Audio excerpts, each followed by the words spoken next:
बात नहायत तसल्ली बख्श है और इस बात से हमारे सीनों में ठंड पड़ जाती है कि हमारे आका मौला खुदावंद यसु मसीह नासरी ने दुनिया के अंबिया या उस्तादों की मानिद खिदमत नहीं ली है, बल्कि उन्होंने अपने शागिर्दों को तरबियत की कि मैं इस जहान में मुजस्सम होकर इसलिए नहीं आया कि मैं खिदमत करवाऊं या खिदमत लूं, बल्कि मैं इसलिए आया हूं ताकि मैं खिदमत कर सकूं। और उन्होंने अपने शागिर्दों की, हत्ता कि वो खुदा ताला की सूरत पर था, वो कायनात की इल्लत गाई है, वो कायनात के माखिज व मखरिज हैं, वो कायनात का मालिक व खालिक है, लेकिन फिर भी उसने अपने शागिर्दों के पांव धोकर ये अमली नमूना दिया कि मैं इस जहान में खिदमत करने के लिए आया।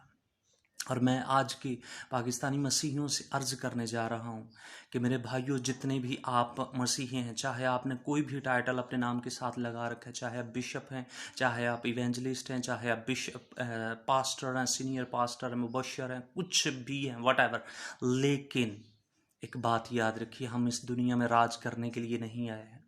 हमारा राज करने के लिए जो वक्त मुकर्रर किया गया है वो कोई और जगह है, लेकिन इस जगह पर हम सिर्फ और सिर्फ खिदमत करने के लिए आए हैं। तो बराए मेहरबानी अपने टाइटल्स को साइड पर रखिए। आज का दिन नहायत ख़ास है। हिपोक्रेसी को टोटली तौर पर साइड पर रखें और ना सिर्फ अमली तौर पर लोगों के पांव धोएं, बल्कि दिल से खाकसारी को कबूल कीजिए, क्योंकि हमें खाकसार होने के लिए बुलाया गया।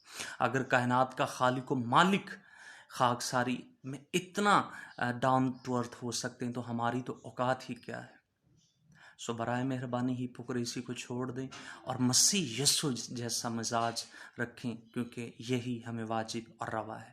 आप सबको पाक जुमेरात बहुत बहुत मुबारक हो। God bless you all of.